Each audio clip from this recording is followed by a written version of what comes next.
Peace and blessings, fam. Adam Jackson here with another episode of the Sacred Sons podcast.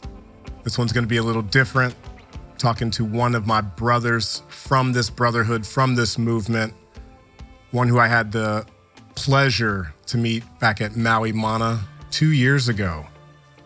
And one of the things for me in this work is the power of the connections and the relationships that we make with one another.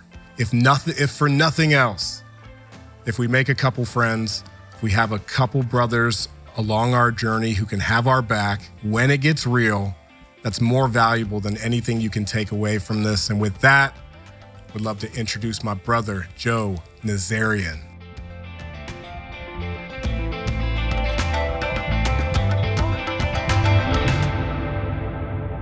What's up, man? You can call me Joe Nasty if you want. Joe Nasty. I saw it rolling off your tongue there for a second, but I am so excited to be on this podcast with you today. And I know this is a collaborative effort. I'm definitely going to post this on my podcast. I'm excited to post it on yours.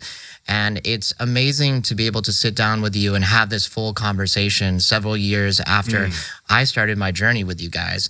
And to just see where I am now as a person, and also to see where Sacred Sons has evolved. Because I know now you guys are worldwide. I know when I first started, that wasn't even in the picture.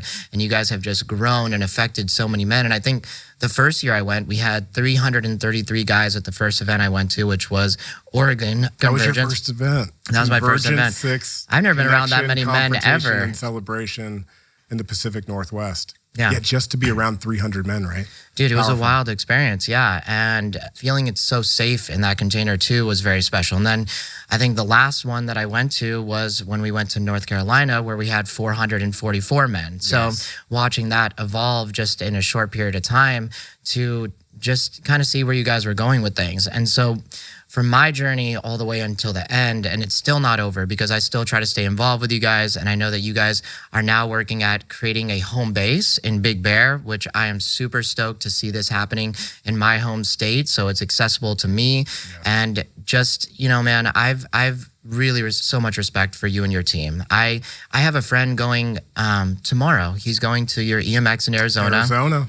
One of my best friends, he was struggling with some relationship issues, and he's, you know, one of the few, like, you know, sometimes you talk to people and you're like, you know, they bring their problems to you, and you're like, well, here I think is a solution that would be able to help you. Not everyone listens, but he was one of my friends that listened, and I'm helping to sponsor him to go to one of your EMX events in Arizona, and I'm hoping that it brings the healing it did for me for him too. Yeah, I mean, my introduction into spiritual work also came after a breakup.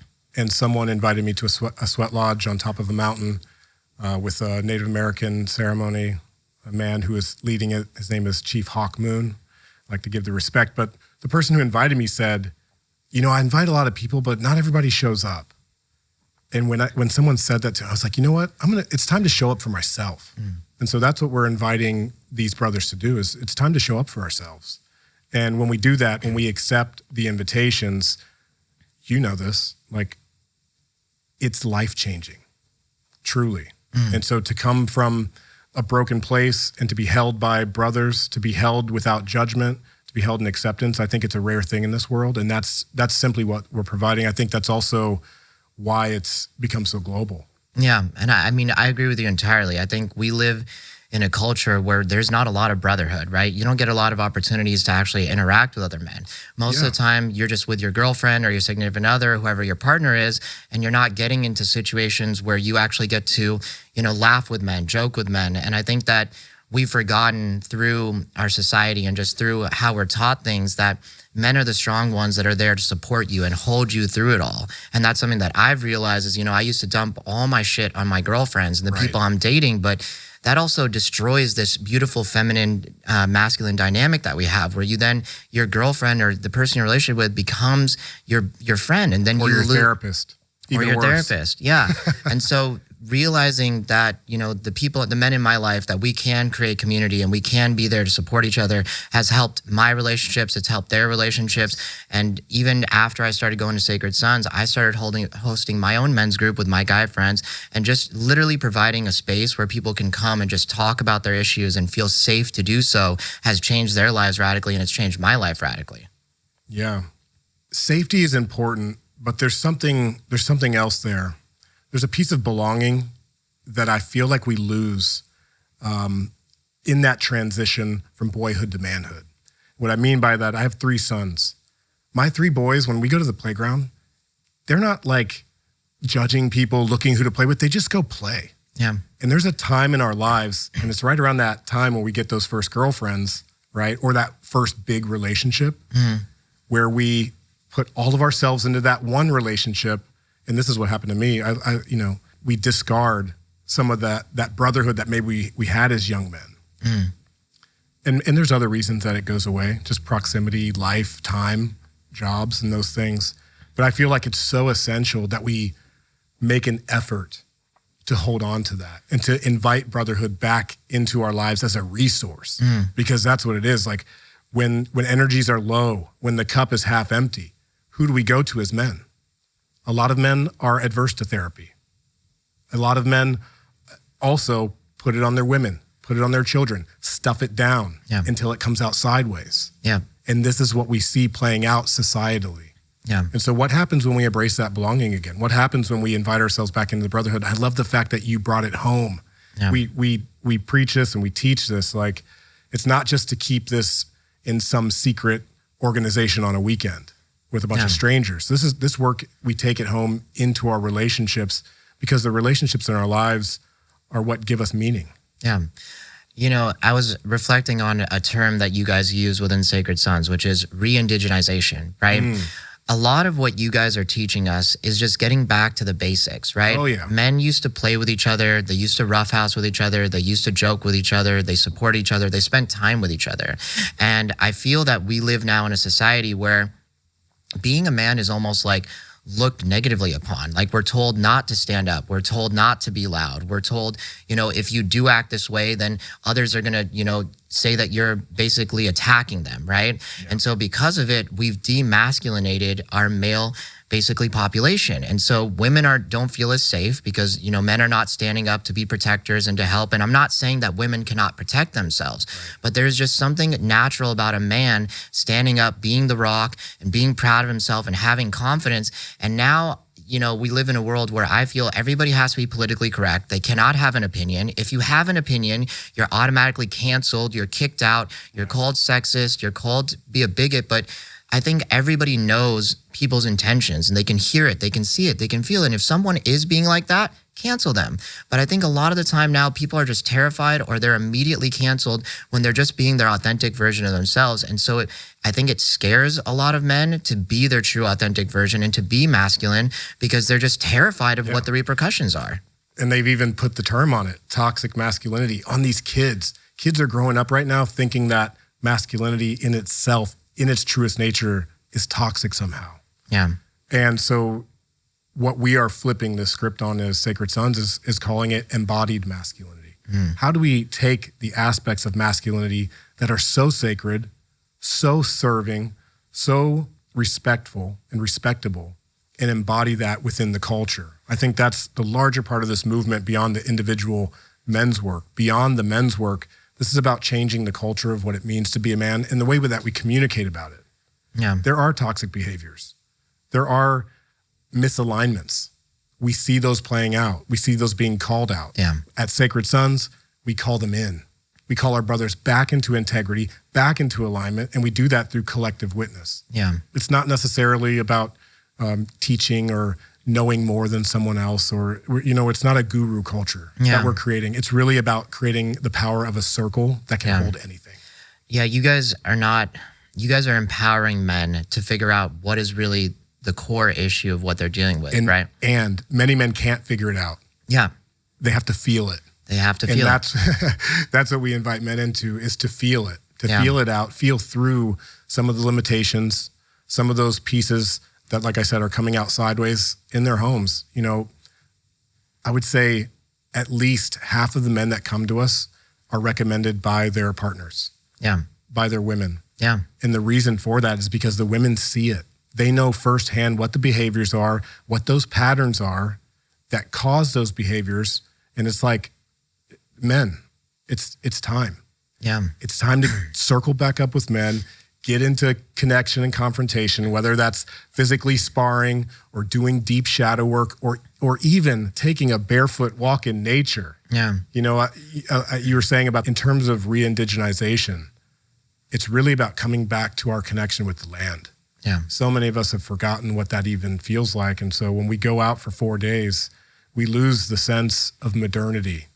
We get to come back into connection with the dirt, with the stars, with the ancestors, with the sense of not the story that we tell ourselves who we are, but who we actually are. When you strip it all away, Joe, who are you? Yeah. Right? Who are you at your core? There's an important aspect of the life journey of becoming an adult where we have to stop and take stock of who we actually are at our core, not just by the labels that we give ourselves. 100%. And what you were bringing up about nature, I started realizing I went to I feel like a lot of guys that go to Sacred Sons and maybe go to one a year, maybe once every couple of years. I went to like six or seven in a row for like a year.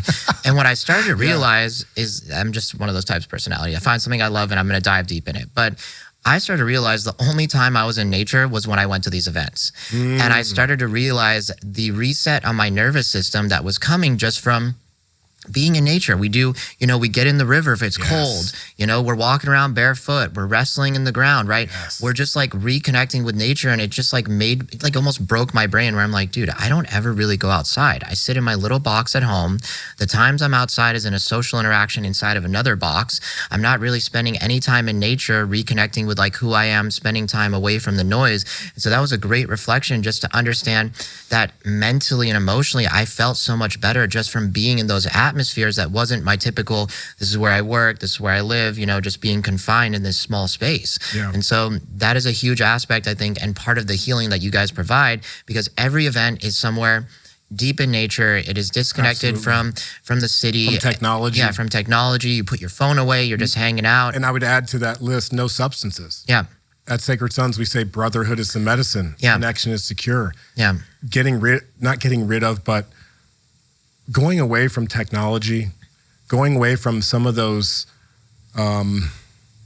urges, whatever that is. Yeah. For each of the men who shows up, we actually have a ceremony where we ask men to give up that thing that's holding them back. And for some guys, it's ganja, it's cigarettes, it's alcohol. Some guys bring I've seen bags of gummy bears. I've seen huge bags of DMT and mushrooms brought into our spaces. Yeah. And we check it all out the door. And I know that it can sound like strict, but what happens is when we allow ourselves to come away from all of those attachments, that's how you find out who you really are. 100%. And I think a big realization that I noticed from going to your events is I think that a lot of people believe that they have to go on a medicine journey, or they need this to feel a certain way, or they have to eat that to reach what they're trying to do. And it's all different forms of calling drugs, right? You're trying to escape from reality, in my opinion. And so with that being said, it just made me realize that you don't need anything to heal. All you need is yourself.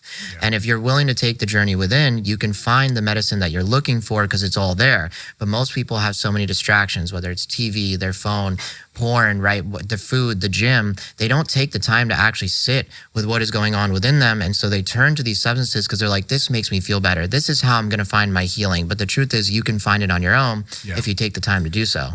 Exactly. And so a brother might be thinking, well, why don't I just go to jiu-jitsu and play my soccer game on Thursday? That's enough, right? Yeah. And maybe that is.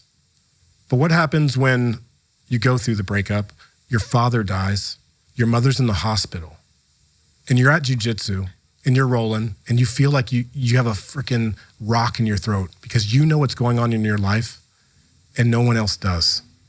When we get into our spaces, that's when we dive into those areas. Yeah. We're going into the darkness, into the shadows, into those places where men don't often go and certainly don't allow themselves to be seen. So when you're saying like... And they're even told not to go. Absolutely. And they're afraid of their own, nature. Their own inner power. Yeah. And I think it's important, like those having outlets built into our life is absolutely important. And there are some rites of passages, there are some life initiations that need to be witnessed. Otherwise, it turns into disease. Otherwise, it turns into, like I'm saying, the pieces of ourselves that end up kind of like whittling away. Is what I see.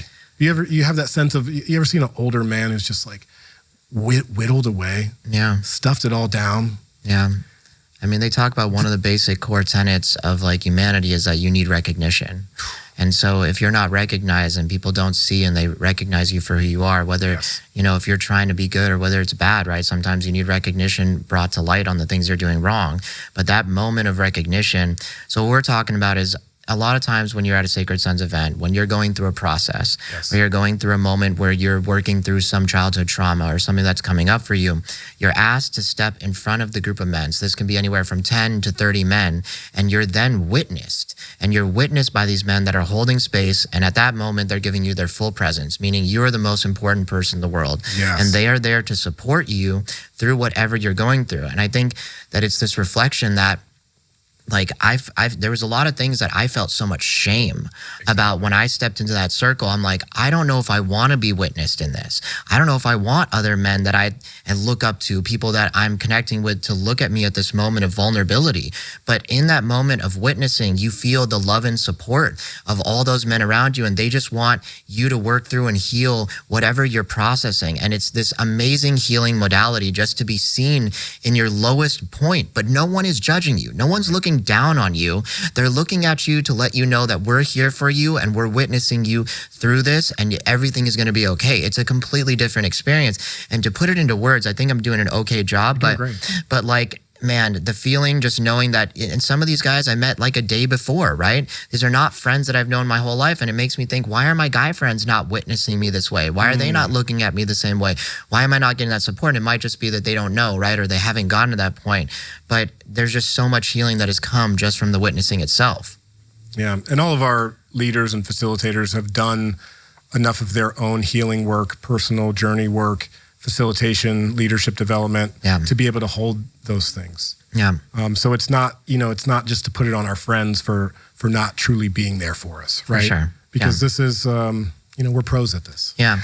And like from like a deep psychological standpoint, what I want to talk about is I want to kind of just describe what you guys do through Sacred Sons, and you can tell me whether I'm on point with it or if I'm off, and please add in whatever you add. But my experience from going to so many events is that what Sacred Sons does to help men process trauma is they do different types of activities which invoke emotional responses within the body. These activities can range from childhood meditations, because for some people going back to their childhood is hard. Some activities can be tapping into your anger, because most men are told to stay docile. Yeah. There's other activities where literally most men have never been hit in the face before, never wrestled, never gone physical with another man. And so that can be triggering for a man. So we do these activities, and then an emotional response may trigger in one of the men. And as he's going through that, that typically reflects a childhood trauma or some sort of traumatic event. But it's more important, what is that feeling? And then as they are feeling that emotion, and that can be screaming, yelling, everybody responds differently, they are asked to step in front of the group and to be witnessed as they go through it. And I know an important part of something you even coach me through is a lot of guys try to stay in the story. They don't want to actually get into the feelings. They're terrified of the feelings. And I know when I had my first process, I kept trying to go into the story, and you're like, Joe, shut up, stop using words, express it with sounds and emotions. And once I started doing that, it like ripped me open, and I understood like how it felt in my soul and what I'd been holding back all this time. And as I felt through it, a lot of times you need to feel through with the person that might have caused this emotional reaction. And for me, it was a mother wound that I had. And so you had somebody step in as my mother, and I had a chance to talk to them, and they stepped in as my mother to go ahead and hold that space, and we processed through it. And as I felt that emotion and I let it all out, and there was crying, there was yelling, there was all this stuff, then at the end, which I think is the deepest psychological thing that you do, is you then do an event to rewrite and rewire it. And so what you made me realize through my first trauma is that I had almost like a hatred for women. I couldn't connect with them because I held this mother wound, and I was frustrated with all women because they reminded me of my mother. I remember. And so I needed to get past myself. Really, the reason I was having trouble with my relationships with women and my mom was I was holding this emotion and this hatred in my own heart, and I had to get past myself. And so, you had me go to the other side of the room, and you had the 8 biggest guys in the room get in between me and Jason, who was standing in as my mother, and I literally had to fight past them. And I'm not talking about joking fight. I remember I fainted. I was like wrestling these guys, so I was exhausted. But it's like it's so deep, because it's basically you're helping me to say, this is my choice. I'm making a decision to work past this, and I'm going to work as hard as I can, and I'm consciously doing this without you telling me to do it. And by working past and getting past to my mother, it was me making a choice that I'm ready to take the next step in my life. Yeah. So all this stuff is like, it's so beautiful, and it's on such a deep psychological level. And I don't know if a lot of people frame it in this reference, but this is what I've seen, and I don't know if I'm on point or I'm off point with it. Yeah, I mean, you're exactly on point. This is somatic work. We're working with energy. We're working within a physical, emotional, mental, or spiritual plane, let's just say. And it's about moving that energy in a way that's real, in a way that's creating a real experience, not through talking. There's enough of that out there, but through moving the body and through getting weird. And what you just described might sound super weird to somebody listening, like, how could Joe do that? How could you step in and actually do that? Yeah. And there's an entire sequence that we do to build up to that point, just to preface it. But yeah, it's simply about moving energy. And for different men, it's going to be different. Some guys, they really need that to be physically met when you're describing the wrestling or the sparring.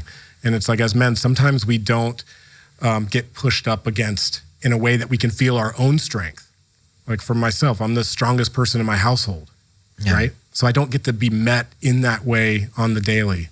But to have that as an edge to be met can evoke all kinds of things.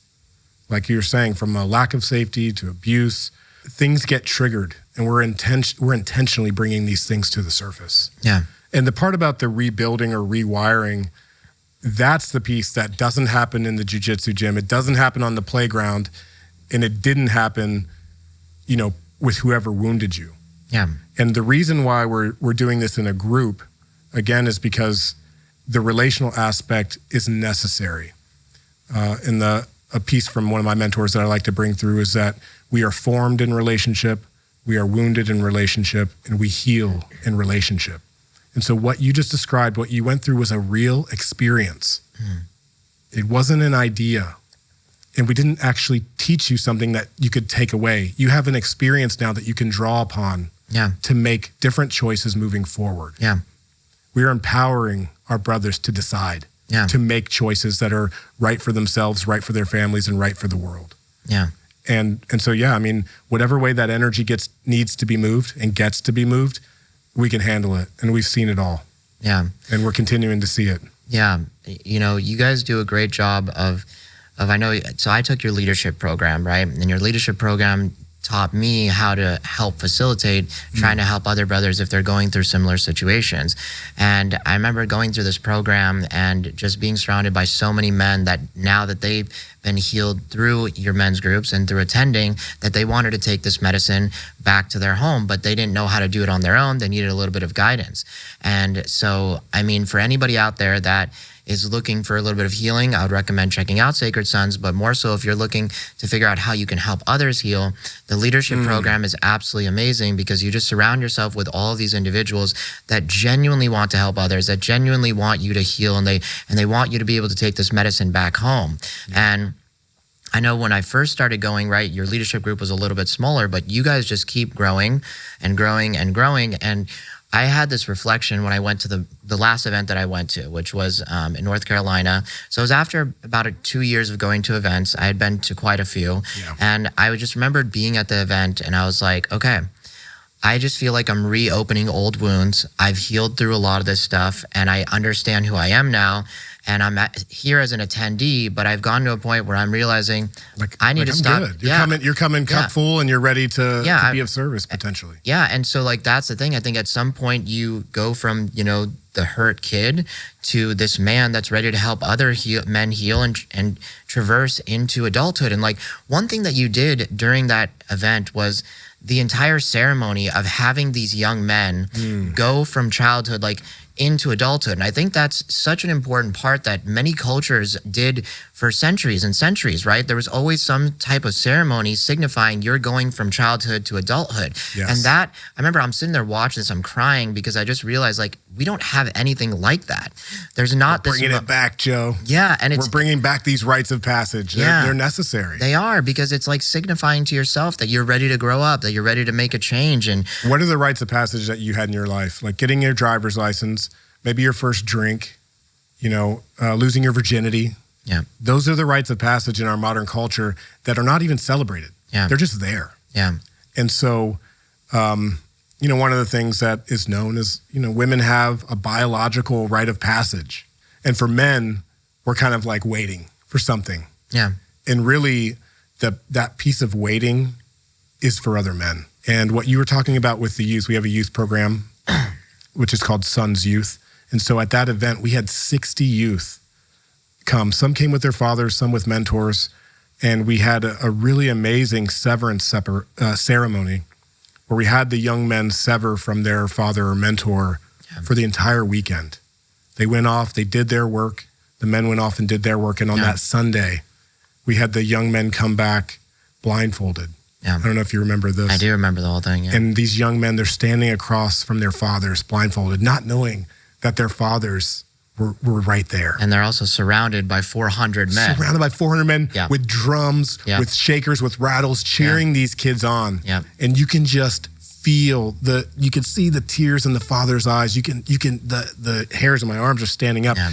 You could really feel in that moment the pride, the love, and the respect that these fathers have for their children. And so from all that noise to come to absolute silence. Yeah. And then for these young men to take that blindfold off and to see their fathers again, but for their fathers to see them, not as the boy that they released 4 days ago, but as this new version, as this young man who's coming back into the tribe. And quite literally, it was one of the most profound experiences of my life to witness that. Yeah. As a father to sons, I look forward to having these experiences with my own children. Yeah. But for these young men, I also look forward to the world that they will be able to create as a result of having a rite of passage. Yeah. Something that we didn't have growing up, right? Yeah. And so Sacred Sons is here to bring those back. I imagine in my world, Sacred Sons is this global institution where all men on this planet know when you're ready to be initiated, when you have a life rite of passage that you need to overcome.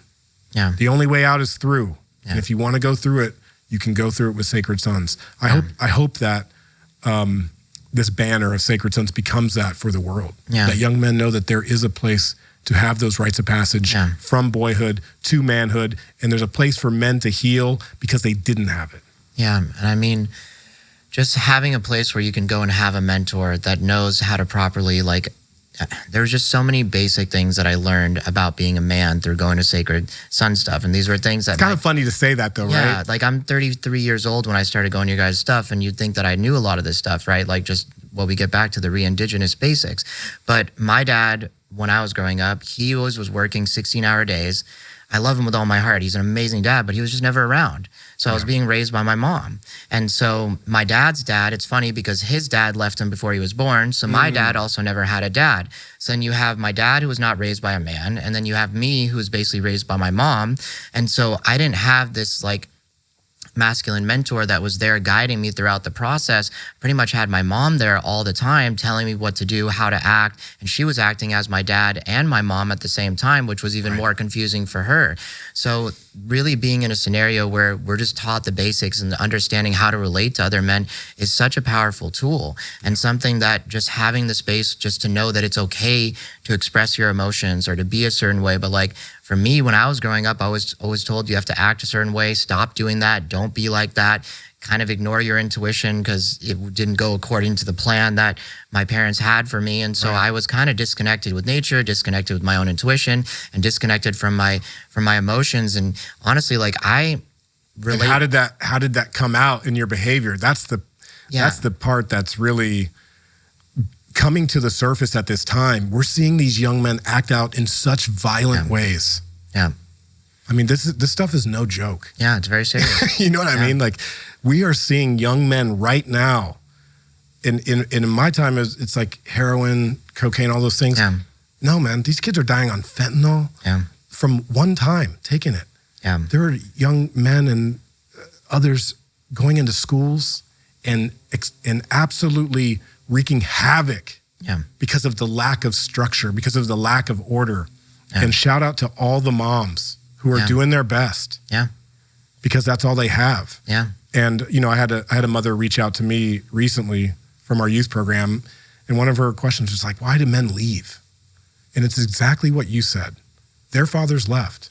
So by the time they get there, they figure, hey, my dad was gone. I might as well not stay around either. Yeah. And so it's our responsibility as men, if you so choose, to be present. Yeah. As simple as it is, just being there is oftentimes enough. And then there's another piece too that I like to say, because there's also guys who had the great dad that came to every game, that was at every birthday, you know, whatever that story is, and they're still missing masculine mentorship. Yeah. Because sometimes I think it's a human need. We need someone to see us for who we are now and not who we were, you know, at different iterations of our life. Yeah.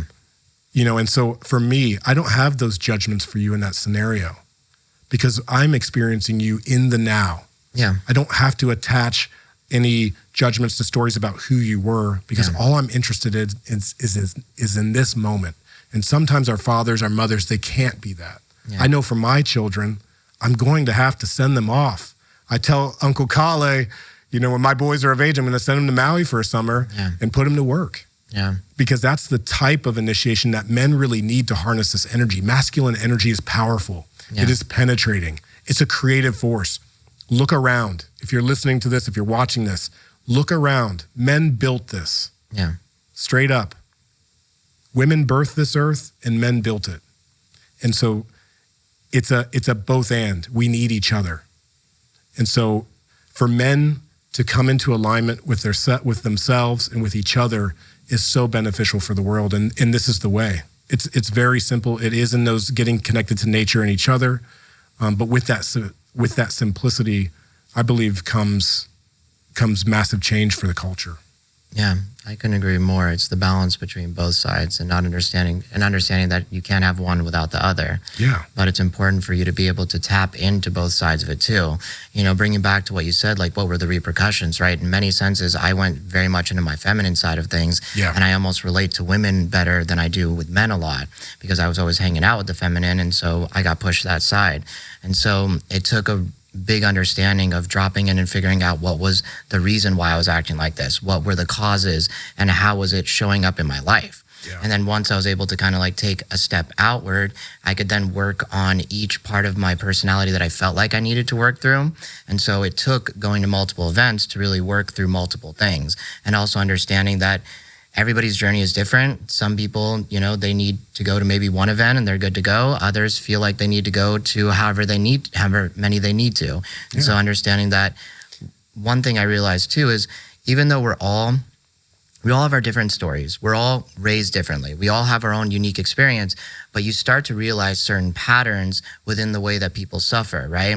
And you start to see that there's certain ways to also help specific types of traumas to heal. Yes. And so once you start realizing those patterns, I know that from going to so many events for me, I now, when I talk to somebody, in the first like couple minutes of talking to them and seeing maybe how they treat others or how they act in specific ways, or if they're rude or if they're kind, just little things, I'm like, I have a feeling this person was probably traumatized in this way. Yeah. This person you can have a sense of their wounding. Yep, exactly. And once you understand their wounding, it also allows me to talk to them and speak to them in a way that, because I've seen so many guys going through this healing, that I feel that this is the type of way that they need to either be coddled, or maybe they need a man to stand up to them and make them step up to the plate too, but just understanding that. And I think that only comes through experience. And that's something that I always respected so much about the Sacred Sons leaders, is you guys just always intuitively knew what type of healing this man needed. And you guys were able to bring that medicine to them for their specific situation. It's something that, same thing, it's just you put in your 10,000 hours, and the more you do something, the more you realize. And so I had the huge benefit of going to so many events and just seeing so many men go through it. And you saw different facilitators. Yep. It wasn't just me, right? No. You saw Kale, you saw Jay, you saw how other men, you know, would take them through their process. Yep. And the real secret sauce there is that it's not about the stories that we're carrying. Yeah. It's about the emotions. So one of my hesitations when I was early in the work, my path, I came through the Red Road, through sitting in Sweat Lodge, like I was mentioning, to sitting in ayahuasca ceremonies. And we should talk more about how this work is perfect integration for plant medicine work. Yeah. Because they are aligned. Yeah. But in my facilitation, I always had this hesitation around sexual trauma because I don't have that story. Yeah. And so like, God, how can I help this guy when I don't have that story? Yeah. How could I possibly give him any semblance of like hope, right? And it's not that we're connecting to the story, we're connecting to emotions. Yeah. As human beings, we all have the same set of emotions. Yeah. And so when we are tracking, which is what we're doing on those weekends, when we're tracking men, we're tracking their emotional waves and those emotional patterns, and that's what we're servicing. Yeah. Not the story, but the emotion. No, 100%. And a big thing that I was noticing when I was, same thing, I got scared of certain people's experiences. We can use the word trauma because some people's experiences felt that they're way worse than other people's. Yes. But then I read a book called How to Do the Work by Nicola Purr. Have you read it? Yes, I have it on my bookshelf at home. Okay, cool. So she talks about how it doesn't matter. You can't rank traumas because someone who was yelled at by their mother, when you look at the psychological brain effect that happened to that child, it's the same as PTSD from war, whether they were raped or whether they were yelled at by their mother. It matters about how they felt it to themselves. And so it was a big issue for me because I would be like, I don't feel worthy to even share my story compared to this person who was raped. Yes. Right? I'm like, I'm just going to shut up. I have no right stepping into this circle. I need to leave the space for the people who've been through real shit. And I just felt like shame once again for even being able to go in there and express myself. Yeah, for even feeling bad about the breakup or the thing that now seems small after I heard this guy's story. We have to actually make a point on the weekends. Like, no matter what happens, like what you're carrying, what you're bringing to the circle matters. Yeah. And it has a place here. Yeah. And I think that's an important point. It's like, no one's trauma is greater or worse than, and you can see in society, there's been so many people who have made incredible lives for themselves who come from massive trauma. Yeah. Probably a lot of the people we look up to as celebrities or entertainers or musicians. Yeah. A lot of the reason why that artwork was born through them is because of the trauma. Yeah, I was literally having a conversation with somebody yesterday about this where I was saying, if you want to see a successful person, you have to give them the right amount of trauma. If they didn't have enough trauma, they're probably not going to be strong. They're probably not going to be tough. It's not saying that it can't happen, but typically you'll find that the most successful people had just the right amount of trauma and they turned that into a superpower or it's motivating them, right? Yes. And it can motivate them in a negative way where it's stressing them the fuck out. It's making them be like, I got to do this. Or it can turn into a superpower in a positive where it's like, I want to do this because this was done to me and I want to help heal the world in this other way. Yeah. And so, just the right amount of trauma will actually create somebody who's probably stronger and is willing to resist things more than someone else. Yeah. I'm more the latter. I feel so blessed in this life that it's my responsibility to be of service and to give back in areas that, I have my own story. I grew up, my parents were separated before I was even one. Yeah. So I have a similar story to you in growing up with it's different, but in growing up with a single mom and watching how painful that was for her. Yeah. And dude, I have so much respect for single mothers. Oh my gosh. They're literally the best. And like employees too. I know single mothers are the best employees on the planet. They're responsible. They always get things done. They have to support their family. But that's a misalignment within our society. Yeah. Because the nuclear family model is broken. It's not working. What do you mean by that? I mean, just look around at what's happening, but that sense that's causing men to leave. And I guess what I really mean by that is it takes a village. Yeah. It shouldn't all be on the mom, to be the boss, to be the mom, to be the dad and the coach and all of those things. It's not that it's unfair. It's just unrealistic. Yeah. And to have a masculine figure present, whether that's the parental father, the birth father, or that's an uncle or any type of friend within that village that can hold masculine energy for the entire village it's absolutely necessary and vital to us as humans. No, and I agree with you entirely. I was at Fit for Service, and Matthias DeStefano was speaking. Yes. And Matthias was talking about how we used to be more connected to the earth, right? We used to be in flow with the sun and the moon because it literally has a polar effect on our body due to the fact that we're made out of water, right? And so when the moon is closer, and so women used to have cycles that were all on the same timing, and so they would have children together, and they would be literally raising their kids together, but they would be a village working together to support. And it's not just supposed to be one parent, one dad, and it used to be uncles, brothers, right? Yeah. And everybody comes together to raise these kids, and then they have not just one person to look up to, but they have multiple figures that are there to support them. And so, I mean, I come from a big Middle Eastern family, so I know what it's like to have a family where I can reach out to my uncles, I can have people that support me. And I know that for me, when I have kids, I want to have a big family too, because I knew what it was like to grow up in an atmosphere where I had my cousins to play with. I had my uncles, my aunts, and everybody was super close. Like my grandma lived with us for many years growing up. My aunt lived with us for many years. And it's just like, you know, your family. Yeah. And there's nothing more important than family, in my opinion. And Agreed. so, you know, there's just so many lessons to learn from supporting each other in that way. Yeah, in American culture, it's like, get out of the door as fast as you can at 18. You're a loser if you don't. Yeah. You know that energy that we grew up 100%. with? It's like, why? Yeah. Why the urge to rush away? And it's not that everybody wants to be close to their family. I'm not saying that. Yeah. But there is something inherently lost when we feel isolated because we don't know who to call. Yeah. Because we don't have somebody to pick up the phone and like ask that really hard question. Yeah. Or even simply just to be honest about where we're at. Yeah. Like the lack of that, the isolation is the sickness that we are proposing. That brotherhood is the medicine to serving. Yeah. And the reason why I'm saying it's broken is because I see so many men who are born from this nuclear model and they're lost. No, you're absolutely right. I mean, we live in a cultureless culture, and you're Yeah, absolutely correct that's that it. we're taught as children, get out of the house as quickly as possible.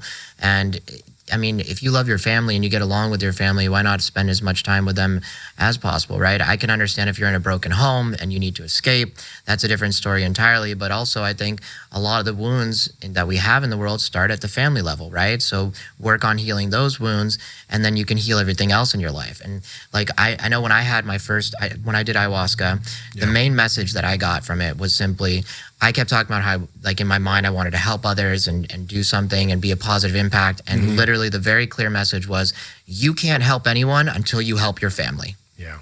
Stop there. And just like, I kept trying to go other directions, and it's like, nope, you have all these problems at home with your parents, with your sister, with your brother. Until this is healed, you can do nothing else. And what I'll say is, I will say probably like literally within the last couple of weeks, I feel like I've now healed my brother, I've healed with my sister, I've healed with my mom, and I've healed with my dad. And everything in my life is flourishing like 10 times more than it was before. And also knowing that through that journey, like a lot of times, sometimes you're waiting for the other person to heal. Don't wait for them. Heal yourself. And as you heal yourself more and more, it will have this infectious like result on the person that you're trying to have this relationship with. And just over time, they'll see your changes and they'll want to change. And it will literally infect others with how you're changing yourself. And yeah, I mean, the medicine was absolutely correct. I've healed my family, and that's really healed me. And that was the most important part of my journey so far. Yeah. When I first sat with medicine, I was in the desert of Joshua Tree, and the medicine was like, you're going to bring hundreds of men here. And I was like, what the fuck is this about? Yeah. Like, how? Why? Yeah. Me? No. And little by little, it happened. I could tell you about how that happened, but I have a story that's relevant about what you're saying, because my brother has 5 kids. I have 4 kids. My brother has 5 kids. So we're doing our things. He lives in Ohio. I live in California. I'm like, Jesse, I created this amazing thing, Sacred Sons. You got to come. I want you to experience it. I know how much you're going to benefit from it. And he's just like, I can't. Like, I got all this stuff to do, man. And so there was like a solid year. I'm trying to get my brother to come to this thing that I created. Because in a subtle way, I kind of created it out of our brotherhood that was real for us, right? Yeah. I'm always talking about brotherhood. I have an older brother who actually taught me a lot about what it means to be a brother. And so one day he just said to me, he's like, Adam, he's like, let's just get our families together. Like, I don't need to come to an event.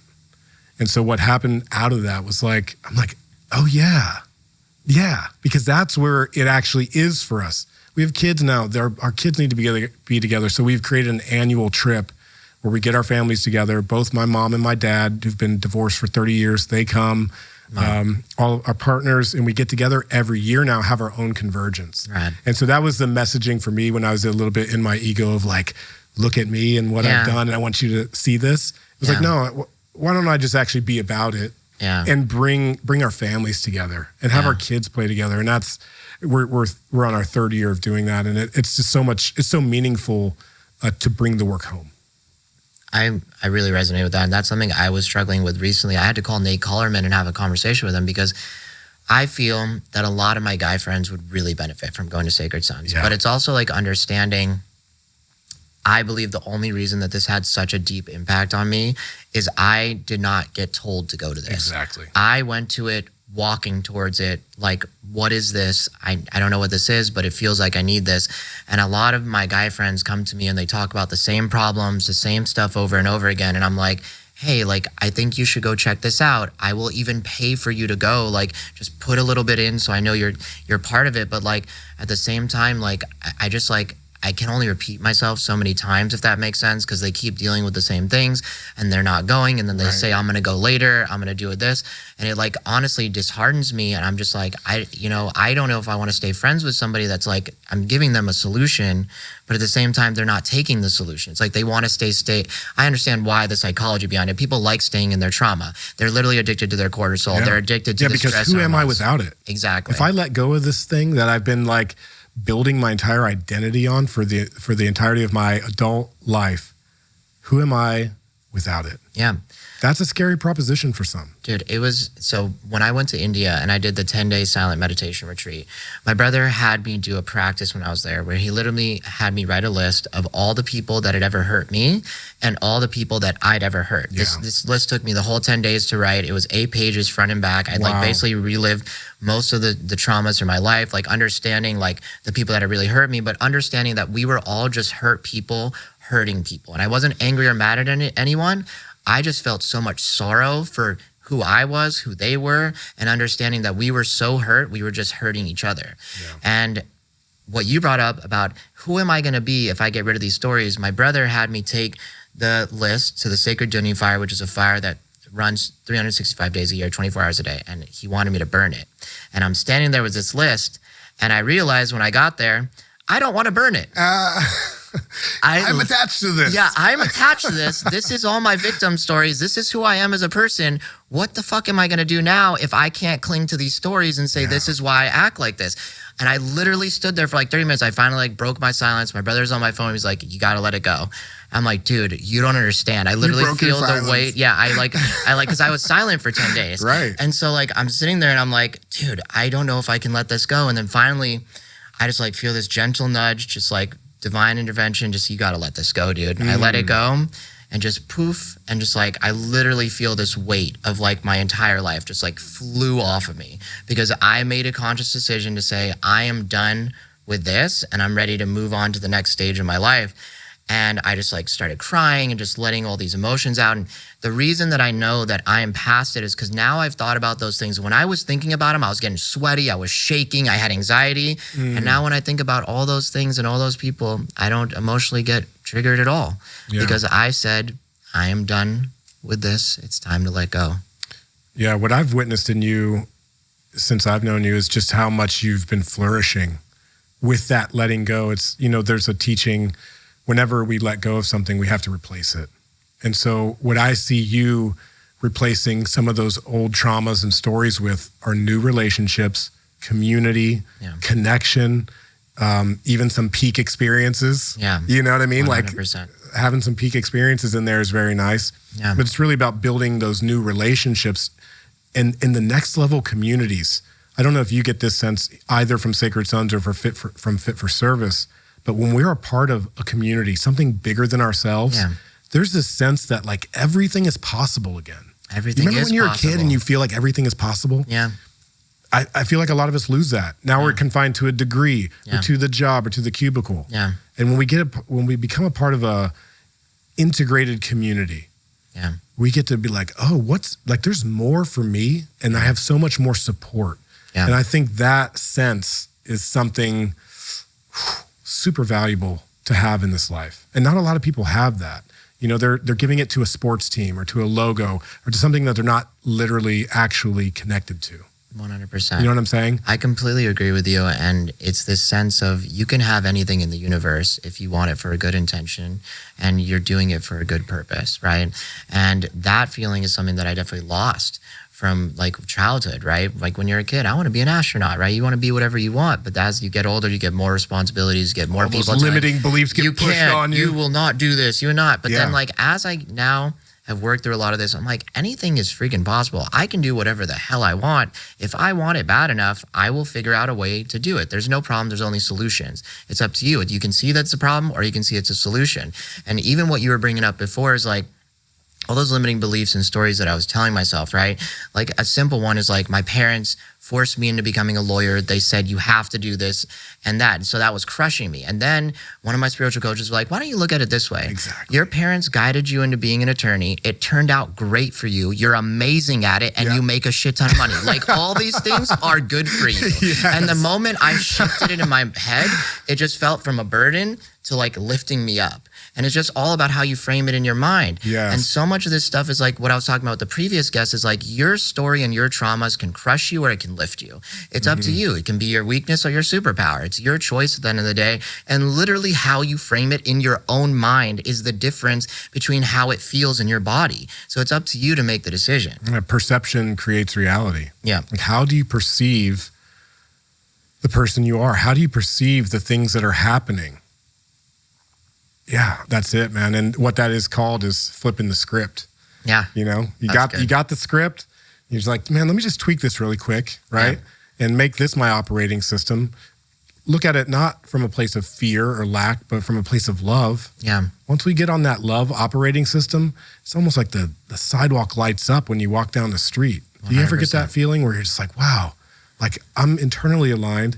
All these things, these opportunities, I see you're doing these $1 million, multi-million-dollar cases. Yeah. It's like these things are landing. It's working. It's because this life is an inside-out game. Yeah. So many of us walking around thinking like the world's against us. Yeah. Everything's going to beat us down. But it's truly from that inner alignment that we create the life that we wish to see for ourselves. Dude, 100%. I mean, like the other day I was downward spiraling just into a bit of depression because I know what it feels like and I was going through some shit. And I just like, I'm so happy that I'm at a point in my life where I have the tools. At the moment I recognize it, I see it, I know, let's just take a deep breath. Let's get to the present moment. Let's actually realize that this moment is perfect. There's nothing actually wrong. No one's holding a gun to my head. And like able to take myself out of it that quickly, where years ago I would have just kept focusing on the negative, going downward spiral, only seeing things and like just like clouding my mind and then not being able to like really see the positive. And I was doing a Joe Dispenza workshop 2 weekends ago and they did this activity. They literally had us watch this girl doing a race. Okay, so she's doing this race and she's racing 4 other chicks. She falls and she drops way behind.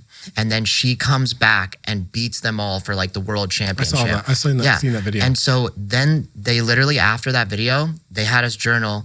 I want you to think about a problem that you had in your life that you weren't able to come to a solution. And just when I was inspired and I felt good, how I started thinking of all these solutions and ways out of it. And just like the way you feel literally will affect everything in your life. And if you're coming from a place of negativity, you know, lack of abundance, and you're not thinking about positive things and you're not inspiring yourself, you're not going to find the solutions that you need and you're going to stay in that downward spiral. So understanding the psychology of like how my brain works has just like allowed me to take control of my life. And I recommend for anybody struggling, like, you know, go read some books, go listen to some podcasts. Like the information is out there and it's up to you to figure out how you work so that you can then control your own life. Yeah. And if you need that kickstart, if you need that pep talk, if you need someone else to like literally hold you through it, that's what these communities are for. 100%. And I think it's, man, there's so much shame that's built into our culture. And when I'm in these spaces, I don't feel any of that. Yeah. I don't feel any of that. I feel the beauty of what it means to be human. I feel the gratitude to have this life. I feel into gratitude for all of those people, whether they hurt me or they love me. Yeah. It's like I feel the gratitude for all of it when I'm at that high vibration. Yeah. Well, dude, like another thing that I try to explain to people is when I go to a Sacred Sons event or like a Fit for Service event, like you brought up shame, right? Yeah. A lot of people are scared of sharing their stories because they're worried about people judging them. Yeah. And it was the weirdest feeling. I remember just being at these events. Every guy there is on their healing journey, and like they want to hold space for you, and they literally get excited as you're processing your shit. You're like crying, you're like breaking down your soul, and they're like so happy for you. They're like, yes, please let it out, keep going. But it's like, I know this sounds like super cheesy and stuff, but like it's an emotion and a feeling that is really hard to express unless you're there in it. Because I do have friends that care about me, and I do have friends that love me, but the presence I would get at these communities is not presence that I get in everyday life, meaning somebody is looking me in the eyes. They're genuinely caring about what I have to say. Their phone is away. We're connected to the earth. We're there literally to work on ourselves, improve ourselves, and process trauma, and they're happy to help. And it doesn't feel like you're burdening them. It doesn't feel like you're making their life suck. It doesn't feel like you're gonna owe them something after. They are there because they're just happy to help you, and you're happy to help them. It's a wild feeling, and putting that into words sometimes doesn't come across perfectly. Yeah, I think something that just came up for me that I want to speak on is some people feel maybe that they're not worthy of it, or maybe it's not accessible to them. Yeah. And at Sacred Sons, we have a robust scholarship program where 1 in 5 men at every training, at every event is scholarshiped. So I just like to put that out there. Like there's actually no barrier to entry if this is something that you desire.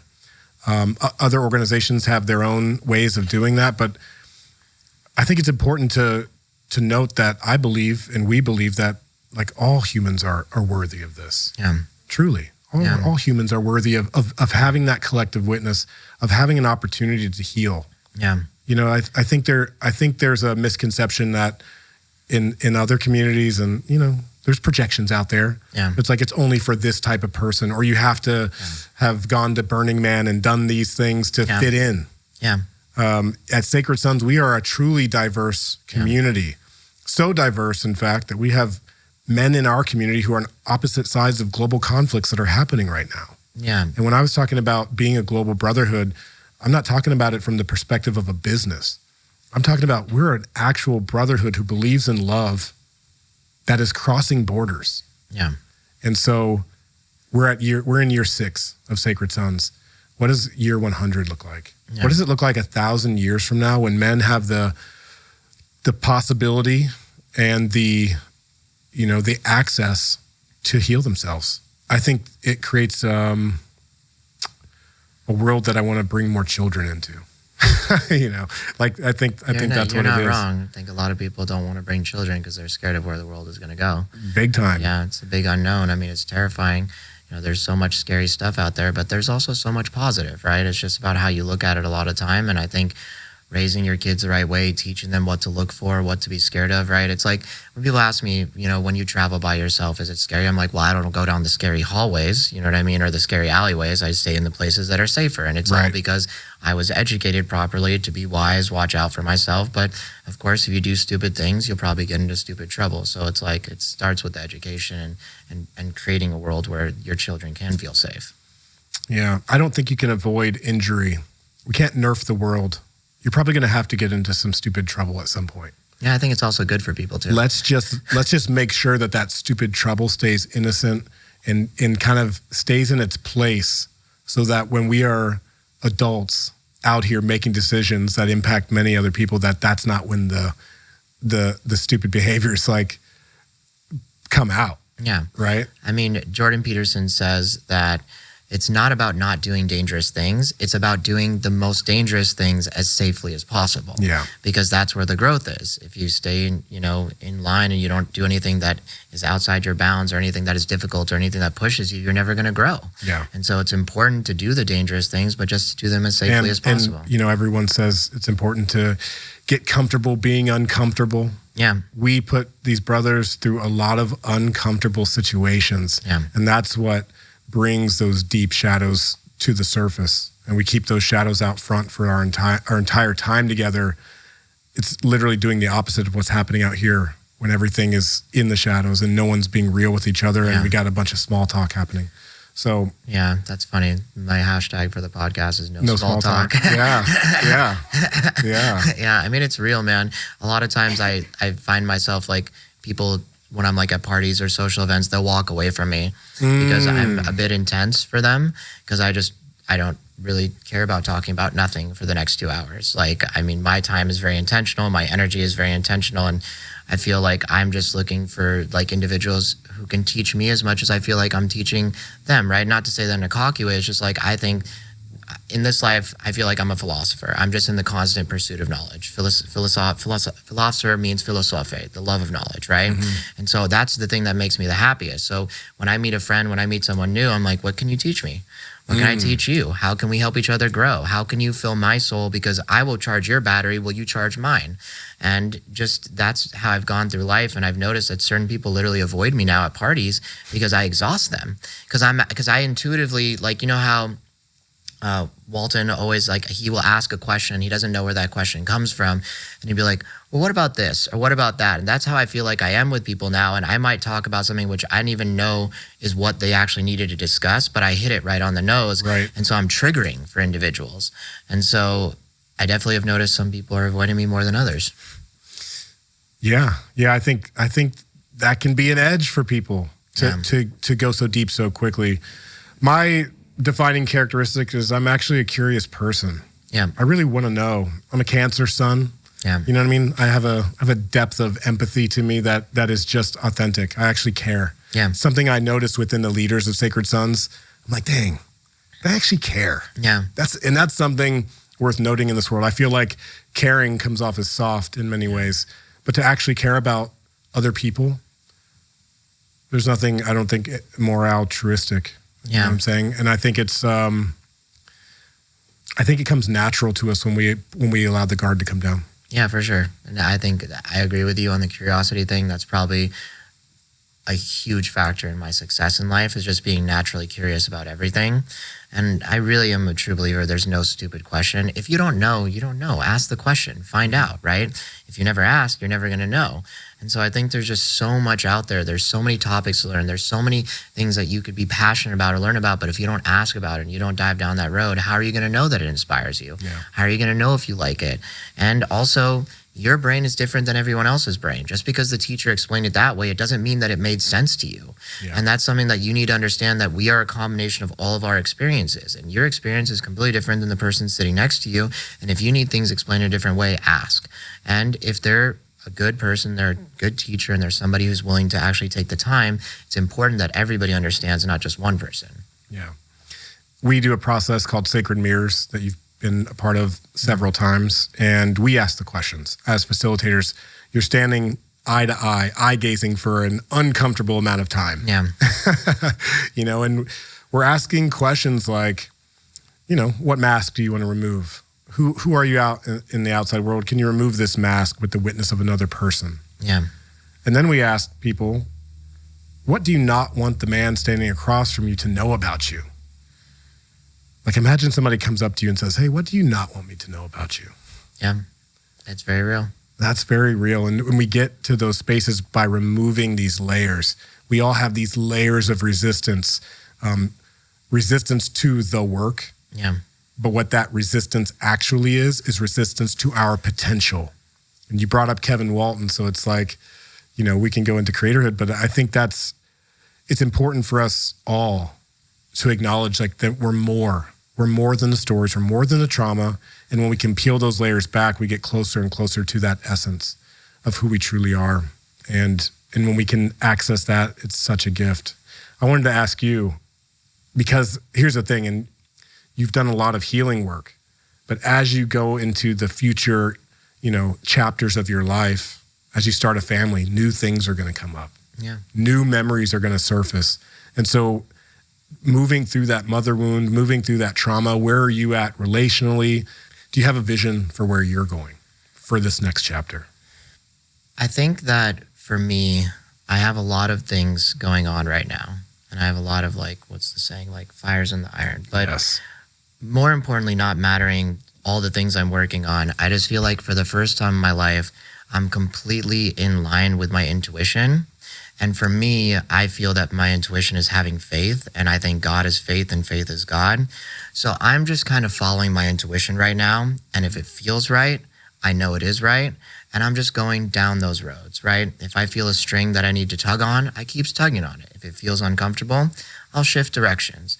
So for me right now, I'm pretty freaking happy. God has blessed me in a million different ways. I have everything I need. I have the friends. I have the family. And I know that part of my journey right now is just helping others, whether it's, feeling that I need to go on this trip because maybe on this trip I need to sit with somebody and have a conversation that's going to change their life. Or maybe I need to go to this networking event because me leading it and showing others and inspiring them is going to be what needs to be said. Or right now, like for podcast guests, I'm not really reaching out to people. People are now reaching out to me, and me just understanding that that is the exact conversation I need to have, because there is something there for even if one person is going to listen to it, it's going to be beneficial for them. So right now, I'm just going through the flow. I have some personal goals that I want to achieve financially, but those are for me. And it's more because I've noticed that the more money I make, the more I can share it with others. And also, my relationship with money is it flows like water. The more I let go of it, the more it comes back in a wave to me. Yeah. And the more I hold on to it, everything in my life suffers. And that's just like energy in life. It's understanding that it's the ups and the downs. When you have some of your greatest highs, just know everything that goes up must come down. So brace yourself for the down and don't freak out about it. Just know this is how energy works and this is how the universe works. Yeah. So right now, I just know that I love my podcast. I love my business. I love traveling. I know I love art history. And I just love these things. I'm going to keep doing these things because they're what make me feel good. And if anybody has anything to say about it, then that's a reflection of their own perspective and they need to work on themselves. Yeah. But I'm just enjoying life and I'm really loving my journey right now. How good does it feel to just love life? Yeah. You know what I mean? It took a hot minute to get here. A lot of people out there are not loving their life, bro. No, for sure. I mean, I hated myself. That's how I got on the journey to Sacred Sons. I literally hated myself, deep rooted in my core. So how would you invite in, I know you wanted to invite in some of your specific friends. Yeah. But how would you broadly invite in maybe a brother who's listening to this conversation? Maybe he's sitting there hating himself right now. What I would say is if you want to talk to me, I'm here for you. But more importantly, just feel into your heart because maybe you've ignored that for most of your life. Maybe you need to talk to a therapist. Maybe you need to break up with the person you're in a relationship with. Maybe you need to go disappear for a hot minute and go spend some time alone and figure out who you are, right? If you're willing to take some time, maybe go to nature, sit with God, have a conversation and be like, hey, what do I need right now? And actually just sitting with yourself, because I believe that all the answers you're looking for are inside if you're just willing to listen. So just sit down and listen and you'll know what the right thing to do is. But I think that for me, it also took a long time to get to the point where I could trust my intuition. I'd been so disconnected with myself and my soul for most of my life that it took me a full year of, I went for 7 months, traveled the world by myself. Probably month 5 is when I finally started trusting my intuition and being like, this is the right thing to do. I know I'm on the right path. And it happened when I started noticing synchronicities. Oh, I'm showing up at the exact time. Oh, this person just showed up with exactly what I needed at this moment. Yes. And that's when I think you'll start to notice that you are finally getting in line with your intuition, is synchronicities will start happening all the time. And so it took a while to get there. And I think for anyone who's listening, just follow your heart, follow your gut. It will always lead you in the right direction. If you think it's trying to trick you, you know what's right or wrong. There's not a question. You know what's going on down in your core. Yeah. I was saying that leadership is so good for personal development, but travel. In my life, I played in a band for 10 years, a metal band touring the world, and traveling, being a part of new cultures, tasting new foods, being in different ecosystems, you really get to find out who you are out there. And then in the relationships and like you said, those people who show up as a reflection for who you are, where you are, and being able to get a sense from that place of ourselves. I think that is invaluable. Yeah. Peter Crone says that every relationship you have in your life is there to teach you where you are not free. And so I think a lot of people that like seclude themselves are trying to hide from the world because they don't want to be shown where they're not free. Yeah. So they avoid social interactions, they avoid connecting with others because it's just completely reflecting to them what they need to work on.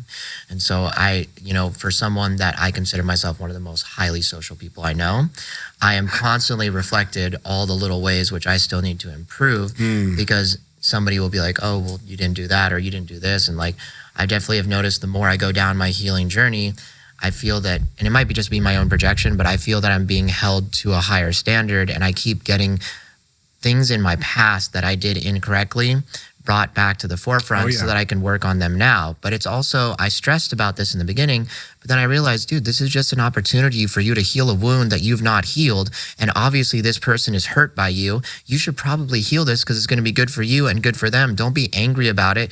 You were an unconscious, unaware individual who was just trying to survive back then. And the fact that you made it this far is a goddamn miracle. So just take this as an opportunity because they're showing you where you're not free. Yeah, the way I'd like to think of that is remember that you prayed for this. Yeah. Remember that you asked for this. And on the red road, it's called the medicine wheel. I call it templates for ascension.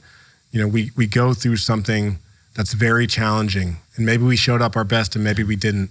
We continue on that ascension path and then that opportunity comes around again, but it's in another form. Maybe it's in the form of another person even, or another situation.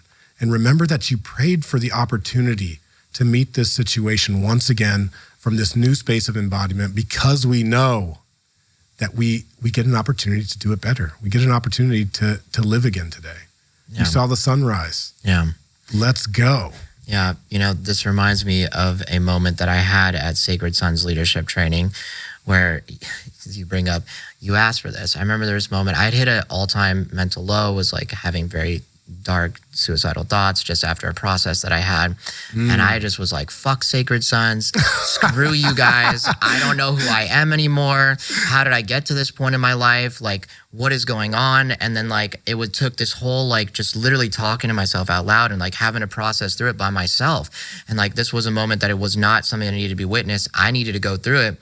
And then after everything, I just realized like, dude, all this stuff is stuff I asked for. Right. Nobody made me do this. No one forced me to be here.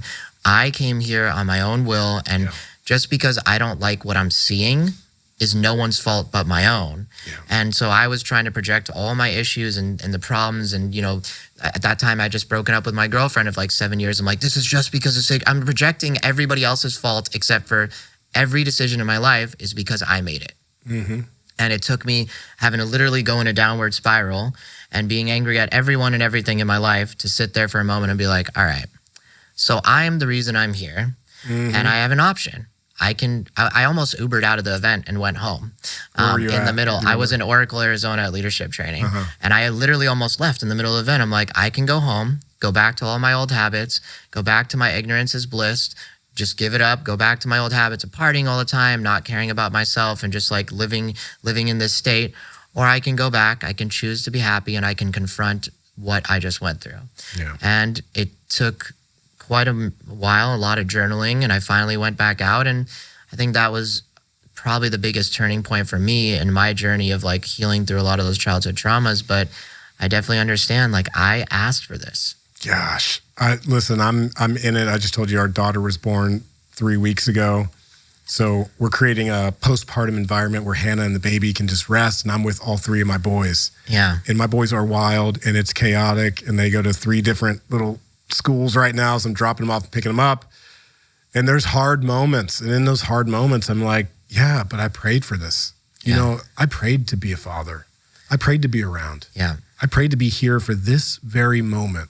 Yeah. When that tantrum or that laughter, it's not all bad. It's actually quite amazing. Yeah. But in those hard moments when it's like, poor me, that's actually the invitation to go, wait a second, I asked for this. Yeah. Let me see how much capacity I have to show up now. Yeah. And operate from that place because it's really, I think if we take a look at it, it's really beneficial for us to see ourselves as creators of our life. Yeah. Versus victims of it or anything like that. It's important that we take ownership of our decisions and our choices Yeah. And we get the reflections from our brothers as we move through this life. And that, man, I mean, that's a big prayer for me, is just like, there's so many men being lost every single day. Yeah. So many veterans taking their own lives. Yeah. And right now it's impacting the youth. Yeah. And, you know, suicide rates in men are 4 times that of women. Yeah. And just to continue on this thread, Sure. I think a really important thing to realize now, because I've been through so many hard things, Yeah. that going back to, I asked for this because I'm asking for everything in my life right now very clearly. I know Yes. exactly what I want and why I want it. And so when a really bad situation comes, something that even like crushes me, something that I don't understand, Right. I'm now glad that I'm conscious enough to understand, this sucks. What am I going to learn from this? Right. What is this going to teach me? And the worse it sucks, the bigger the lesson. And so I'm able to mentally change it to a positive, even though it might be one of the worst experiences ever, because I'm sitting there, I'm just like, there's going to be something so valuable from this later. I'm not liking any of it right now, but I need to understand that I asked for this. Yeah. And this is because of the decisions I've made. And this is what led me here. So let's, instead of it making it crush me, let's see how it can lift me up. That's in the perspective again. If you don't have that experience of being lifted up, we have medicine for that too. There is medicine for that too. If anyone out there follows our social media, you'll see photos of men being raised up, flown, held, cradled, all of the above. Yeah. And again, creating those experiences is what allows us to get through. And so, yeah, I would just ask that anyone who's out there, if you feel that urge of like that there's more to you, or that you're ready to check out even. Yeah. Because that's very real right now. Yeah. Like, get with Sacred Sons. Come see what it feels like to have that witness, but also to be of service, because we're doing a both and while we're together. Yeah. And I really feel like there's so many people out there right now talking about the problems, talking about the trauma, talking about how hard it is. Yeah. And Sacred Sons is here with a very real and simple solution. Yeah. It's called brotherhood. Yeah. Come get it. Yeah. And, you know, when you said the comment about checking out, right? I think a lot of people are terrified about talking about the fact that they've thought about killing themselves. Right. And just what I've realized by holding space for so many people in my life, I think more people often than not, if not almost everyone, has had the thoughts of killing themselves before. Yeah. So, you know, don't be ashamed. I know this is kind of dark, but I was planning my death, I just was like, I'm just going to plan it all the way through, because I kept having the thoughts and initially going through with it. And then I was like, I'm just going to play this all the way out in my mind. And then once I let the thought completely play out and I imagined the whole thing and I went through it, it went away. But like, I kept cutting it in the middle and I was like too scared of like seeing through it. And I just have like learned, I think, with a lot of worst case scenarios and things that are horrible, like, don't cut the thought off, just feel through it, process through it, see what it's trying to show you, and just, okay, now that we've gone through that, I'm done with it, I'm ready to move on, but I needed to let it go ahead and end the movie. Yeah. And so that's just something that worked for me. I don't know if that, obviously everyone's different, but just a thought. I think you're spot on. I think the large majority of people who have thought about checking out, I mean, death is a part of life. It's natural to consider. I had an experience when I was very young. I was like 10 years old. I was in 5th grade. I was home alone. I don't remember why, but I remember being super, super sad. Yeah. And I was looking in the mirror, and if we're going dark, I'll just be a little dark about it. Yeah. But like, I grabbed a knife out of the kitchen. I was just staring in the mirror. I'm 10 years old. Yeah. And as I'm standing there staring, I'm just like looking at myself. I can't even remember what I was upset about. The phone rings, like, we had the old school phone that was on the wall with the dial. And I dropped the knife and I got fucking scared and terrified. Like, oh my God, like someone knows what's happening internally for me. And I answered the phone, and it was a woman's voice. And she's like, Adam, this is Chris's mom. Chris wants to know if you can come over and play. And I was just like, yeah, I'll be right over. That was God just picking up the phone. This is God, man. And the important piece for me there was just a friend. Yeah. It's like, just go play. And for the rest of the day, I went and played and assumed we had a great time and stuff. But it's like, man, pick up the phone. Yeah. Call somebody. Yeah. Be that person on the other line for somebody else. Yeah. And watch how much that fills up your cup. Yeah. This is kind of like an inversion of how we're indoctrinated into our culture as humans. But I find, just like you were saying with money and being in that currency, the flow with money, being in that flow with our love and with our healing energy provides us so much healing. And so, I mean, I think it's, I tell men too at the end of weekends, if nothing else, get somebody's number, make a friend. There's nothing more valuable in this world. No, you also bring up a good point, because I can be an overgiver, and I know that that's sometimes triggering for other people, because I will go above and beyond to give my time, to give my energy to others, and they're like, and I'll feel tired, but also there's just some huge blessing from helping others and being of support. And the other day, my best friend just texted me and he's like, Joe, I just want you to know that I see how hard you work, how much time you put into helping others, and the world is a better place because of you. And I just love you, and you're an inspiration. And I was fucking depressed that day. I was tired. I was exhausted. I was feeling burnt out. But he read his intuition to just send me that. That's the reciprocity of giving and receiving. Yeah, and that's been something I've been leaning into too this last year, is the moment I think of someone, even if it's somebody I haven't spoken to in years, I'll just reach out. And there's been a couple life-changing conversations that have happened for me that way. And it's just listening to your intuition. You're like, why did I just think of Adam? Why did I just think of Baha? Totally. God is probably asking you to do him a favor or her a favor and reach out and maybe save this person's life or save your own life, right? And it's just listening. That's part of listening to your intuition. Random people popping into your head like that, it's maybe not so random. Maybe they're reaching out to you. Maybe they said your name and, you didn't sneeze at that moment, but you heard their name ringing in your ear. So pay attention to that. What's the worst that's going to happen? They're not going to answer, or maybe they will answer and you reconnected with an old best friend. And there's just so many possibilities, and I like to think of all the positive ones for sure. Yeah. Yeah. Yeah. And again, if you're someone who's really but I don't have that. Yeah. There are people out here who actually care. Yeah. And I know you've been told something else. I know you've been sold something else. Go to sacredsons.com, Sacred Sons on Instagram. Just kind of feel into it and see what it is. And like I said, we're all over the place in 2024. You did 6 or 7 events in that first year. We have other guys who do that. Yeah.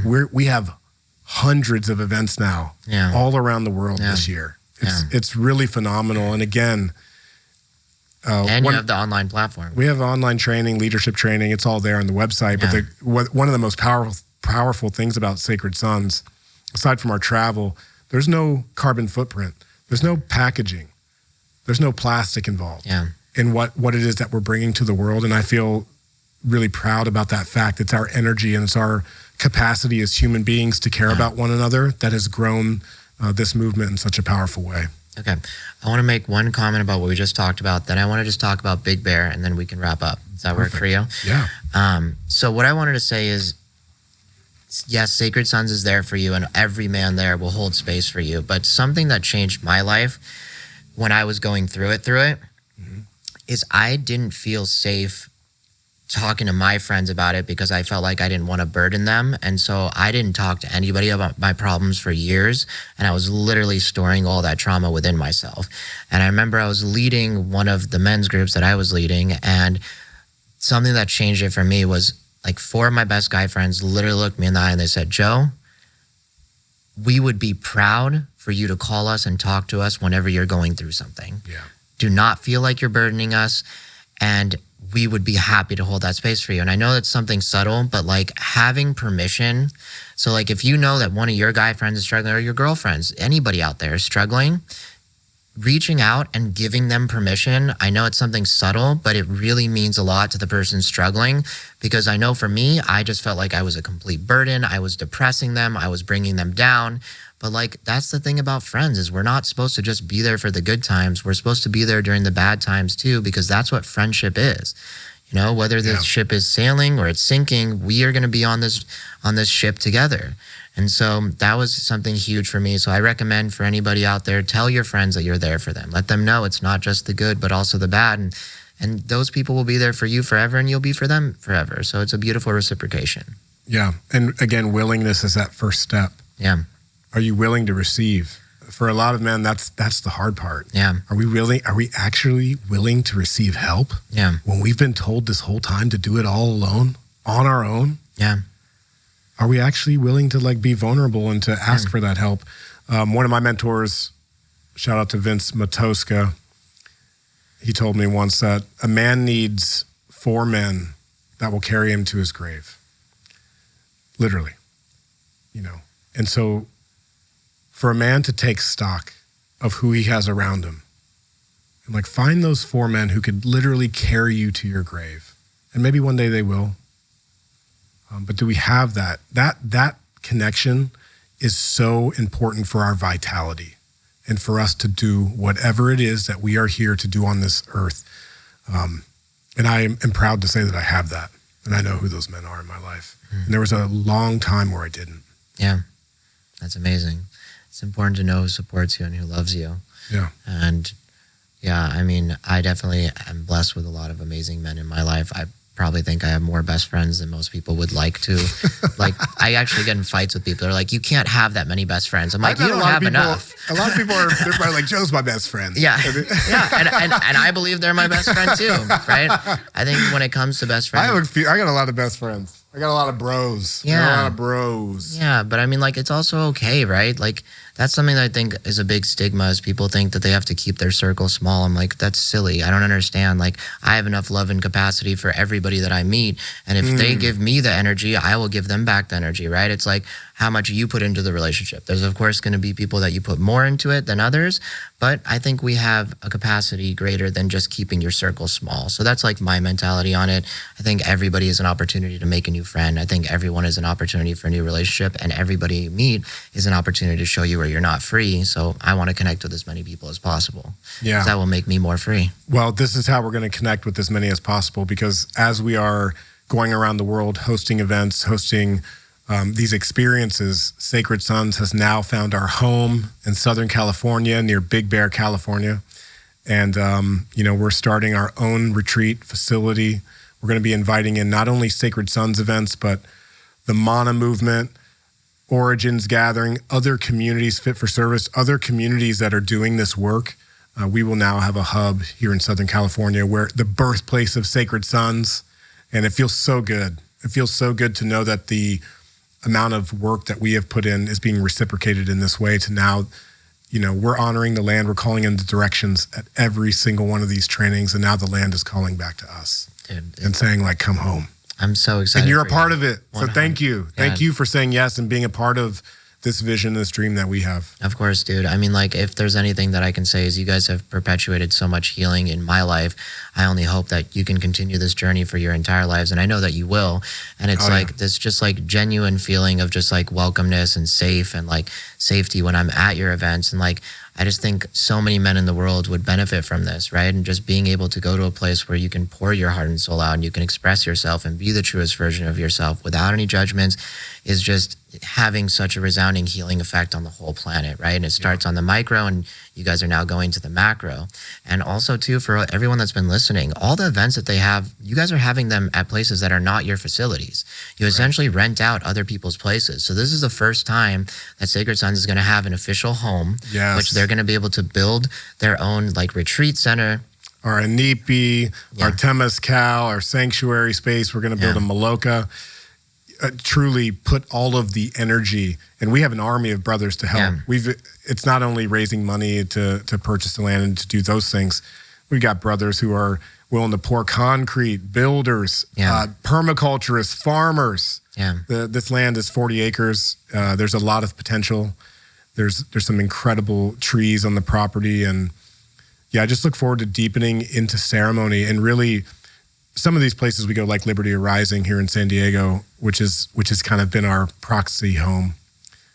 When this healing work is done, like week in and week out, or month to month, it kind of stays in the land, and the land responds to it. And that's another thing that I'm really looking forward to in Big Bear is like cultivating that relationship with those lands and having the healing continually be there. We're calling it a sanctuary, and so to truly have a sanctuary here is what a gift. Yeah, I'm so excited to visit it when it's done, man. It's going to be a huge blessing, and just to even have a home base. It's big enough you could bring your whole family out. Perfect. I mean, dude, it's also, I think it's awesome that, I know you guys were looking into Hawaii, but I think California is a lot more accessible to a lot of people. Man, we looked in Hawaii, Mexico, when we were in North Carolina, we were like, okay, North Carolina could be it.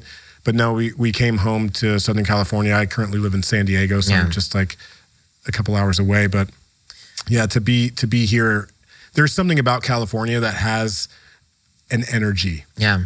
It doesn't exist in Ohio. I lived in Ohio for 27 years. Yeah. It's not the same. Yeah. There's an energy. There's energies all around this earth. If you're into grid work, I'm sure you can figure that out. But this particular home, it's beautiful. The land is powerful, and we're going to be doing a lot of good work.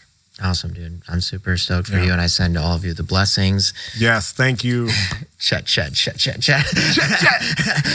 Thank you for saying yes and for being a part of it and for walking the walk. You're one who's walking it, man. Thank you, dude. You know, there's a lot of people out here talking again, and this pursuit of influence and fame and desire that a lot of young people are getting raised with right now. I think it's important to kind of come back to those circles, no matter how big your circle is.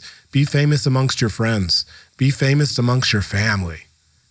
Stop looking for the external validation digitally. Get connected. Yeah. Connection is the cure here. Community is the cure. 100%. I agree with all the above. All right. I think on that note, we should probably wrap it up. This was an amazing conversation, my friend. I'm really glad that we got to chat. It's just so interesting coming on this full circle journey with you from where I was back then to where I am now as an individual. Yeah. And you guys just inspired me so much. And it's also awesome too to be able to relate with you as a friend, because one thing I did notice is when I first started going to Sacred Sons is I put you guys on such pedestals. And one thing I've learned just from my own life journey is when you put someone on a pedestal, you can't be friends with them. You've now put them up as a mentor, and it's somebody that's above you. And if they're always above you, it's really hard to relate with them. But when you see someone as your friend, it becomes easy to relate with them. And so it's been nice to go from a place where I felt unworthy, like a loser, that I hated myself, that I didn't even feel worthy to be friends with you guys, to feel comfortable enough in my own skin to where I feel that I'm now on my journey. I'm trying to help others, and now I can relate with you guys in a different way. But I also had to go through that. Yeah. I had to feel those emotions. And for anybody that feels those emotions and understands, what I was going through, it's we're all going through different things, but in a similar way, right? Yeah. And so if any of this calls to you, feel like you need some Sacred Son stuff, come on out. And I guess just side question real quick, have the women's stuff, the Sacred Sister Circle, is that still going on too? Not under the name Sacred Sisters. However, we as Sacred Sons are bringing through Sacred Union. We're partnering with a few women's organizations, calling in the leaders of different women's communities. And I'm going to save the official announcement because we're having a masculine and feminine gathering. Yeah, because girls always ask me. They always ask. Yeah, they're looking for a dating app, or they're looking for Sacred Sons. And we don't have a dating app. However, it's time. And I didn't really talk about the origin story of Sacred Sons, but the reason why. Do you want to hit on it real quick? Yeah, I could just say. Yes. In 2015, I hosted a family gathering, also in Joshua Tree. And there was about 100 families, 100 people there, men, women, children, aunties, grandmas, grandpas. And at that time, what we noticed was that the men weren't ready. The women, they've been circling up in red tents for thousands of years. It's almost like they just intuitively knew how to circle. And the guys were twiddling their thumbs, can we drink beer here? What are we doing? And when it was time to do work, what we saw is that men weren't ready. And so now after all this time, we got the message, we've built a community of tens of thousands of men around the world speaking a similar language, walking a similar song. And so now it's time to bring it back. And not only for masculine, feminine alignment, but again, we're talking about the babies, the family alignment, the uncles, the aunties, the grandmas, the grandpas coming back together as village once again in this ancient future time. That's what we're bringing through in 2024 later this year. Watch out in September. And I've got a few big announcements that are coming. It's not quite ready yet. Yeah. But yes is the answer. That's where this all leads, all of this work in general. Yeah. Who do we do it for? Yeah. We do it for the ancestors. We do it for the culture. We do it for our brothers. We do it for our sisters. And we're doing it from our hearts. And so we're bringing the hearts of men back into the families and back into the village. Cool. Thank you, man, for being part of my healing journey. God bless you, your family, your new child. And for anybody, once again, who's looking to get information, sacredsons.com, sacredsons.com. And you can find all the information there. And any journey you choose is the right journey. Just follow your intuition. All right, with that, Joe, is there any prayer, is there any call-in, any message that you would like to leave with the brothers and sisters who are listening? Just follow your heart, follow your intuition. And I think the greatest question we're trying to answer is, what do you really want and why? And if you can answer those questions, you'll find all the answers you're looking for. Find your why. With that, Joe Nasty, the Joe Naz Podcast, Adam Jackson, Sacred Sons. We're out, family. Peace.